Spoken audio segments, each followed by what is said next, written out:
Hello friends. आज मैं आपको प्रश्नावली 10.1 समझाऊंगी। ठीक है, उसमें जो पहला क्वेश्चन है, एक वृत्त की कितनी स्पर्श रेखाएं हो सकती हैं। ठीक है, एक वृत्त की कितनी स्पर्श रेखाएं हो सकती हैं, तो इसका जो आंसर होगा वो क्या होगा, अनंत, यानी कि अपरिमित रूप से अनेक रेखाएं हो सकती हैं। लेकिन इसको समझने से पहले आप पहले थोड़ा सा ये समझ लीजिए, तो ये चित्र में बना हुआ है, इसका मतलब क्या है। ठीक है, ये वृत्त है, चैप्टर वृत्त है, और इसमें जो ये तीन चित्र बने हुए हैं, ये क्या शो करते हैं, तीनों चित्र।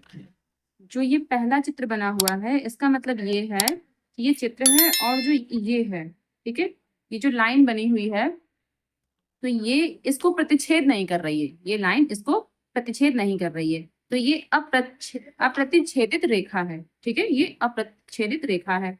फिर जो दूसरा ये वृत्त बना हुआ है, इसमें ये लाइन इसको यहाँ पर और यहाँ पर दो जगह पर टच कर रही है, यहाँ पर और यहाँ पर दो जगह पर टच कर रही है। तो इसका मतलब ये है कि जब ये दो जगह पर टच कर रही है तो उसको छेदक रेखा बोलेंगे। इस रेखा को, इस वृत्त के लिए क्या बोलेंगे, छेदक रेखा। ठीक है, और जो ये तीसरा वाला ये है, ठीक है, इसमें ये सिर्फ एक पॉइंट पर कहीं ए बिंदु पर टच कर रही है, और ये क्या थी, ये अप्रतिच्छेदित रेखा है, क्योंकि ये कहीं पर भी टच नहीं कर रही, तो अप्रतिच्छेदित रेखा है। ये छेदक रेखा है। और ये वाली रेखा कौन सी, इसको हम स्पर्श रेखा बोलते हैं। क्यों? क्योंकि ये एक पॉइंट पर एक बिंदु पर टच कर रही, तो इसको क्या बोलते हैं, स्पर्श रेखा। ठीक है, इसको स्पर्श रेखा बोलते हैं। अच्छा, स्पर्श रेखा जो होती है, एक बिंदु पर टच करती है, और जिस बिंदु पर टच करेगी ना, वहां सिर्फ एक ही रेखा बन सकती है। इस बिंदु पर, जहां एक बिंदु पर ये टच करेगी, वहां पर सिर्फ एक ही रेखा बन सकती है।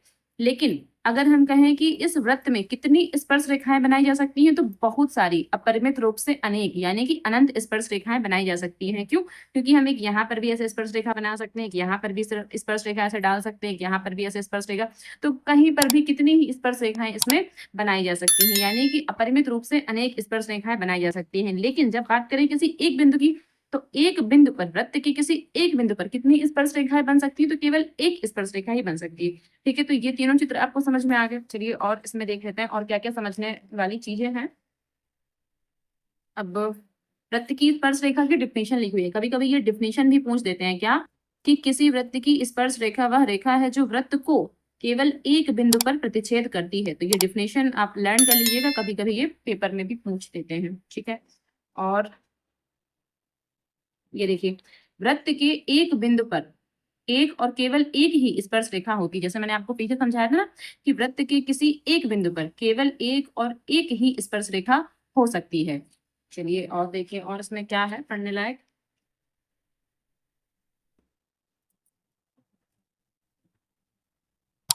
और ये देखिए, इसमें क्या है कि स्पर्श रेखा और वृत्त के उभयनिष्ठ बिंदु को स्पर्श बिंदु कहते हैं। यानी कि जो वो पॉइंट होता है, जैसे कोई ऐसे चित्र बना हुआ हो और यहाँ पर ऐसे हम डाल दें, तो इस बिंदु को क्या कहते हैं, अगर ये ए पॉइंट है तो इस बिंदु को स्पर्श बिंदु कहते हैं। ठीक है, ये स्पर्श बिंदु है। ओके,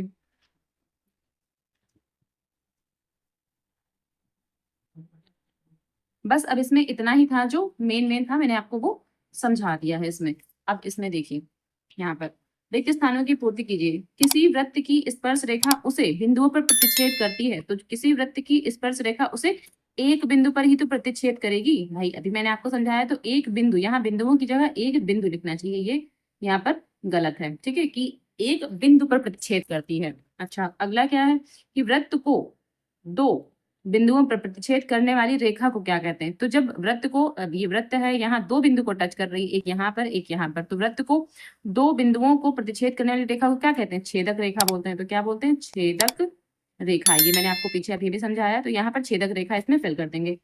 देखिए तीसरा, एक वृत्त की समांतर स्पर्श रेखाएं हो सकती हैं। तो एक वृत्त की कितनी समांतर स्पर्श रेखाएं हो सकती हैं, तो भाई दो समांतर स्पर्श रेखाएं हो सकती हैं। ये दो समांतर स्पर्श रेखाएं कैसे हो सकती हैं, ये हम आपको थोड़ा सा समझाते हैं, लिख के एक छोटा सा चित्र बना के समझाते हैं। मान लीजिए कि जैसे ये कोई चित्र बना हुआ है, देखिए जैसे ये कोई वृत्त बना हुआ है सपोज, ठीक है, ये कोई वृत्त है।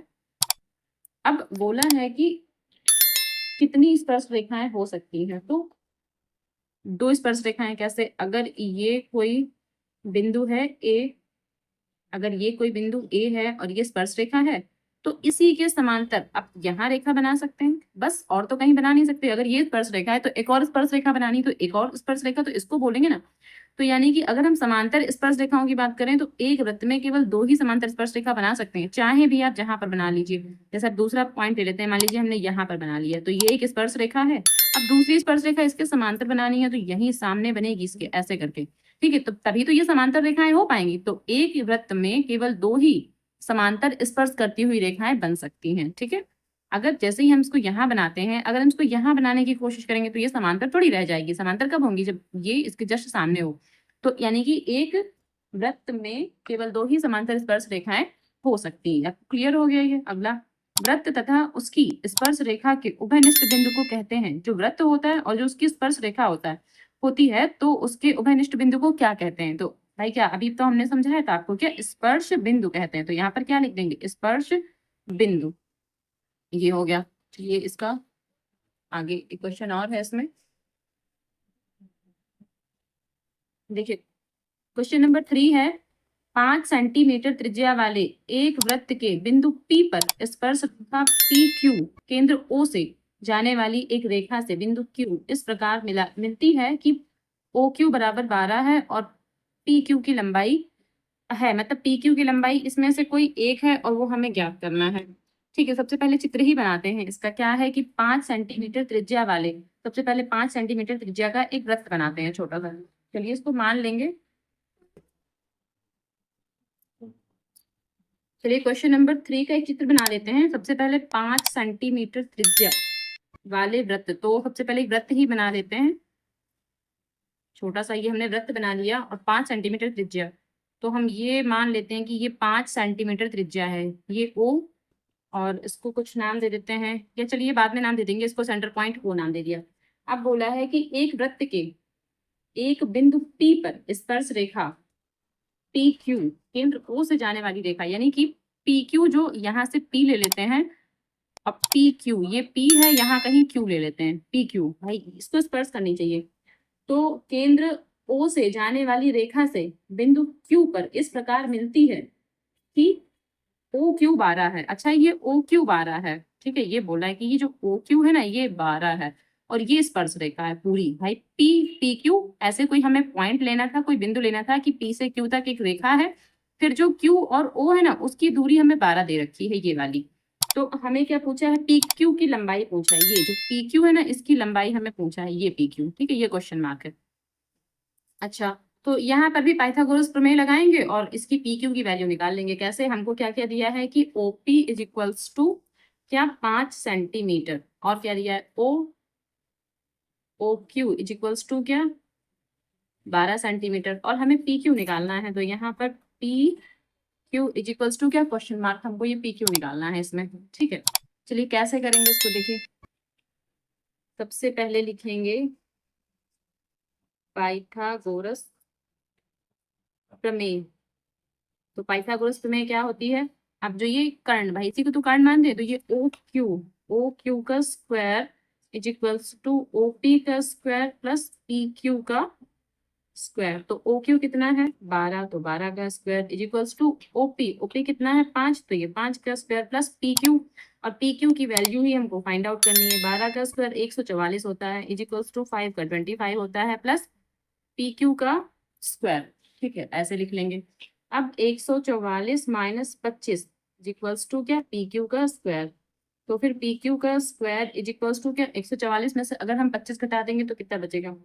14 में 5 गया तो 9, 3 में 2 गया तो 1, और ये 1 ऐसे लिखा रहेगा। इसका मतलब जो PQ की वैल्यू है √119, ये आंसर आएगा। तो इसमें A में 12 है, B में 13 है और C में 8.5 है, और D में है √119 यानी 119 सेंटीमीटर। तो ये D ऑप्शन हमारा सही हो जाएगा, ठीक है। तो ये आंसर इसका हो जाएगा। तो इसका मतलब D जो विकल्प है 119 सेंटीमीटर, यहाँ पर भी सेंटीमीटर डाल देते हैं, सही है, सही है, ठीक है। तो एक लास्ट क्वेश्चन बचा है, क्वेश्चन नंबर 4, इसका लगाते हैं। क्वेश्चन नंबर 4 है, एक वृत्त खींचिए और एक दी गई रेखा के समांतर 2 ऐसी रेखाएं खींचिए कि उनमें से एक स्पर्श रेखा हो और दूसरी छेदक रेखा हो, ठीक है। इसमें कुछ करना नहीं, खाली चित्र ही खींच के इसको समझाना है, चित्र बना के समझाना है। कैसे कि एक वृत्त खींचिए, सबसे पहले एक वृत्त ही बना लेते हैं और फिर एक रेखा भी दी गई है, क्योंकि एक दी गई रेखा के समांतर, तो पहले एक हमें रेखा भी तो पता है, तो उसी रेखा के समांतर दो रेखाएं खींचनी है। और रेखाएं कैसी होनी चाहिए, पहली तो स्पर्श रेखा होनी चाहिए और दूसरी छेदक रेखा होनी चाहिए। तो इसमें सिर्फ हमें चित्र ही बनाना है। देखिए कैसे इसका चित्र बनाएंगे। सबसे पहले मान लीजिए ये हमने इसका चित्र बना लिया। एक हमने ये, आप चाहे तो इसको प्रकार की सहायता से भी बना सकते हैं, या हाथ से ही नॉर्मली बना लीजिए, या प्रकार की सहायता से बना सकते हैं। ठीक है, तो ये हमने एक वृत्त बना लिया। अब मान लीजिए कोई रेखा, भाई एक रेखा दी हुई है, तो ये दी हुई रेखा है। अब बोला है इसी के समांतर, ठीक है, इसी के समांतर दो ऐसी रेखाएं खींचिए कि एक रेखा स्पर्श रेखा हो, दूसरी छेदक रेखा हो। तो इसके समांतर रेखा खींचनी है।